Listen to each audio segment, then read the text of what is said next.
Hey everyone, it's Chris Marlowe, and what is going on? That's the question I'm asking myself every single day. I don't know about you, but we're living in unique times. This is a time that we all need to give ourselves and those around us a lot of grace and a lot of space. Every single day is a different set of emotions. April, we had themed out for overcoming life's obstacles. That was the theme of April. Little did we know that COVID-19 would be such a dramatic shift on the entire world.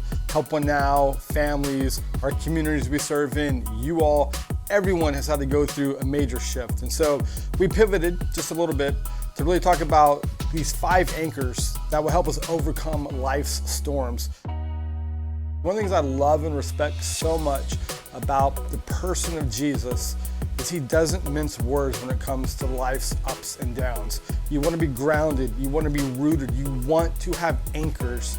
And typically when we're thriving and flourishing, our faith will be the anchor in the best of times and in the hardest of times. We want faith to be an anchor no matter what, but because we're humans, we have these moments where we have to be reminded about the importance of our faith. And so I want to read a scripture from Hebrews. And it's basically Hebrews, if you're into like self-help, this is like the self-help chapter of the Bible.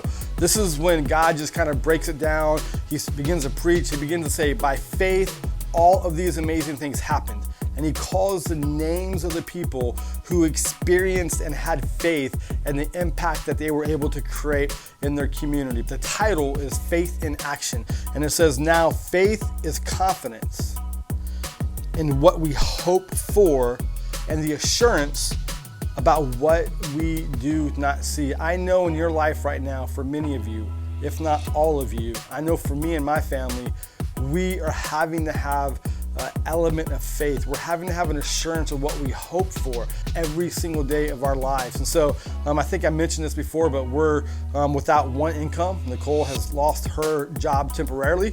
Her salon was forced to close like many of your businesses. And that's like an income that now we've lost. And we're not quite sure how we're going to figure that out. Thankfully, God has been good to us and we've been wise. And so we're not in a desperate situation. And I'm thankful for that. But ultimately, there's still a certain level of faith that is going to be required for us to figure out how to navigate this part of life. And so I don't want to just have faith for my needs. I want to have faith for your needs and for my community's needs and for the world's needs. In other words, when I have faith in God, part of that is soul care. It's taking care of myself so I can take care of my family, but it's also so I can take care of others. Those who are hurting, those who are in need, those who are desperate, those who are on the front lines fighting this virus, those in our communities around the world that's suffering so much because their countries are on lockdown and they literally can't find food or they can't clean their hands with sanitation. The seas are stormy and it's cloudy and it's rainy and it's a little stressful. And there are moments where I feel really good and confident, and there are other moments where I feel really frustrated and paranoid and anxious. So we don't know how to do this perfectly. But the one thing we can do, the one thing we need to remember is that it will be our faith that will pull us through. Use this moment to strengthen your faith. You strengthen your faith through a connection with God, through reading and studying and journaling and meditation, through doing life with other folks who are on the journey of faith. Let this moment be a moment where you rethink your faith. Maybe you just get alone with God for 3 or 4 or 5 minutes and you say, hey, where am I at? How can I be more rooted in faith? And the reason we're able to do good in our lifetime is because we have faith in God, and that we have faith when the storm hits, we're going to get through the storm and we're going to continue to do good and do it well. Love you all. Talk to you soon.